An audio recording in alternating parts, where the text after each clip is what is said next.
खैबर पख्तूनख्वा के ज़िला स्वात में आज शदीद बारिशों के बाद दरियाई स्वात में शदीद सैलाबी सूरत हाल रही। मैं इस वक्त मौजूद हूँ दरियाई स्वात के किनारे पर, और ये वो मकाम है जहाँ पर आज सुबह सवेरे जो एक ही खानदान के 17 से 18 अफराद के दरमियान लोग इस सैलाबी रैली में बह गए हैं। पिछले एक हफ्ते से 144 दफ़ा 144 नाफिज था। फिर भी जो मेहमान आते हैं उनको तो पता नहीं होता। सुबह सवेरे जब हमें इतला मिली 9:30-10 बजे के टाइम के ख्वाजा खेला के मुकाम से बड़ा रेला आ रहा है, तो मुख्तलिफ जगहों पे हमने ऐलानात भी किए, लेकिन ये जो सियालकोट के मेहमान थे ये कोस्टर पे आ गए और बाईपास के मुकाम पे ये नाश्ता कर रहे थे।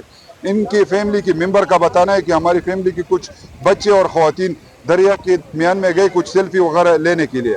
उसी वजह से ये रेला तेजी से आगे आया और 18 बंदे जो 6 बंदे मर्दान का ताल्लुक था वो और 11 बंदे ये दरिया में बह गए थे। इसमें 3 बच्चे, 2 बच्चे और एक बुजुर्ग वो बच गए और बाकी 9 लाशें वो बरामद कर लिए और ऑपरेशन जारी है। इस टाइम स्वात में जो है तो हमारा 5 जगहों पे ऑपरेशन जारी है।